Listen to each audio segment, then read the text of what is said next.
Okay, let's dive into this. Welcome to today's Explainer, where we're unpacking some truly eye-opening medical insights together. Have you ever wondered what doctors absolutely avoid doing in their own lives? Well, today we're looking at the top 10 worst daily habits for your health.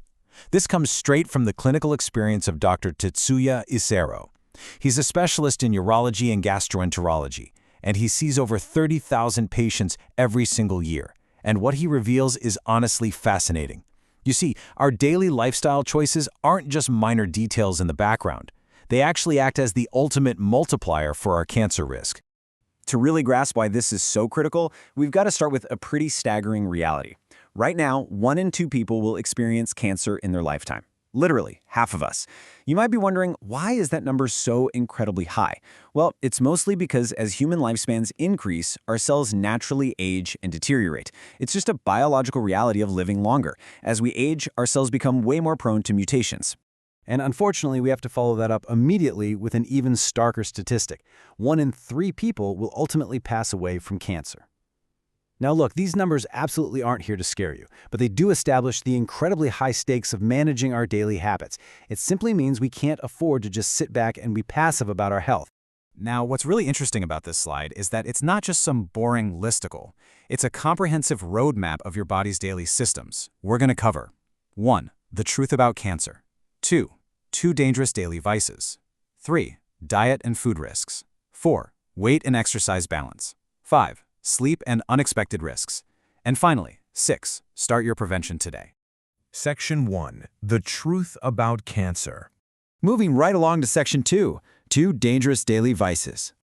Let's talk about the most obvious culprits first. In Japan, smoking causes a massive 24% of all male cancers and 4% of female cancers. And guys, it doesn't just add a tiny bit of risk, it aggressively multiplies it. Smokers face 5.5 times the risk for throat cancer, almost 5 times the risk for lung cancer, and nearly 3.5 times the risk for esophageal cancer compared to non-smokers. And it doesn't even stop at your respiratory system. It's a direct cause of bladder, colon, and kidney cancers too. It's basically a toxin that touches absolutely everything inside you.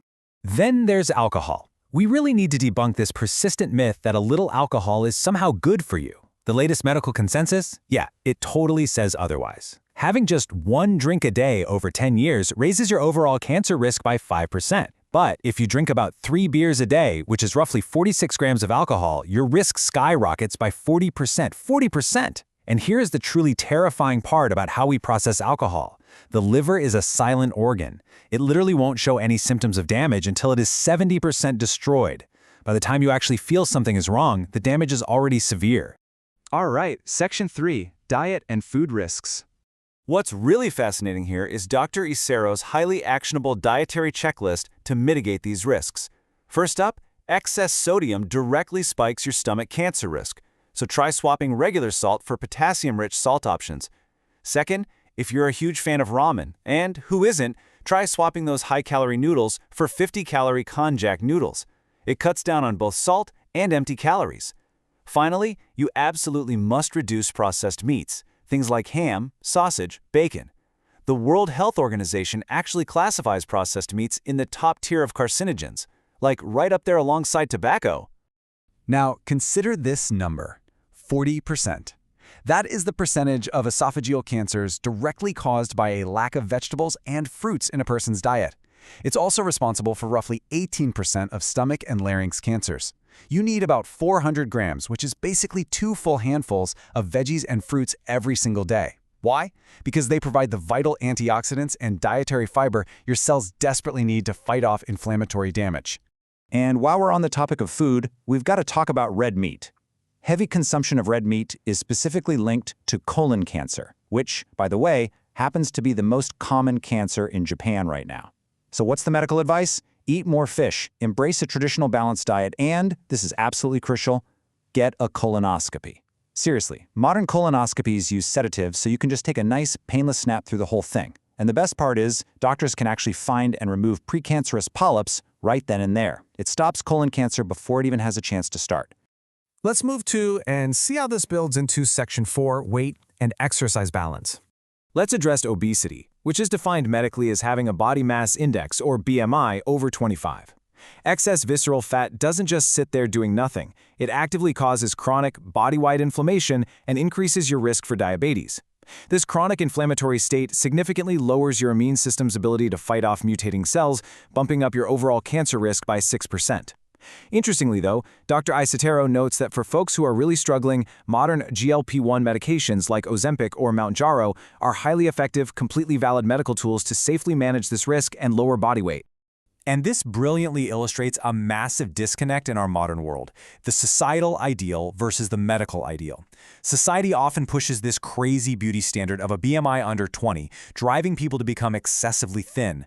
But medically speaking, being too thin actually spikes your mortality and cancer risks. No way, right? The medical ideal for a long, healthy life is actually a BMI between 23 and 27. Yes, that means a slightly chubby, middle-aged body with a little bit of belly fat is actually medically the healthiest and most resilient. To maintain that healthy middle ground, exercise is non-negotiable. But hey, it doesn't have to be extreme. The golden medical target is just 150 minutes of aerobic exercise a week. If you break that down, it's literally just a fun, 30-minute brisk walk 5 days a week. Achieving this super manageable level of movement improves your blood circulation, keeps your organs functioning properly, and statistically lowers your overall cancer risk by a remarkable 20%. Next up, Section 5, Sleep and Unexpected Risks. Did you know that the temperature of your morning coffee could actually be a risk factor? Drinking piping hot liquids over 70 degrees Celsius, that's about 158 degrees Fahrenheit, physically burns the delicate lining of your esophagus. When those cells burn and die, your body has to rush to regenerate them. If you do this every single day, you're creating a continuous cycle of cellular inflammation and forced regeneration. And this constant, rapid cell division directly creates a pathway to esophageal cancer. So just let your drinks cool down to a cozy 50 degrees Celsius before you take a sip, okay? Next is the ultimate silent killer, poor sleep. If you are consistently sleeping under 6 hours a night, you are absolutely devastating your immune system. The data clearly shows that sleeping less than 6 hours raises your overall cancer risk by 40% compared to those getting 7 hours or more. It specifically doubles the risk of breast cancer and significantly increases the risk of prostate cancer. You see, sleep is when your body actively hunts down and destroys mutating cells. So please don't cut that crucial process short. To fix this, you really need strict sleep hygiene.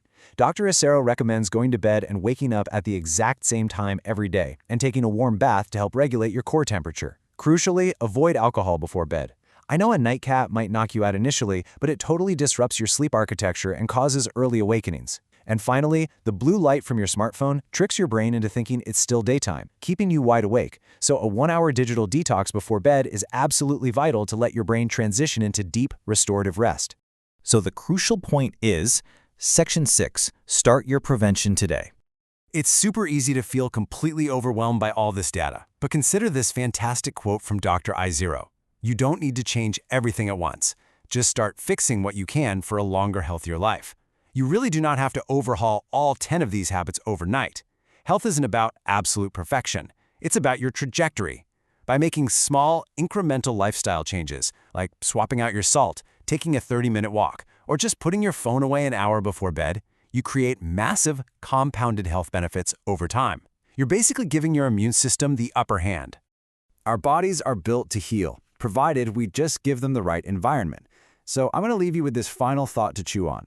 Out of the 10 daily habits we explored today, which single one will you commit to changing today?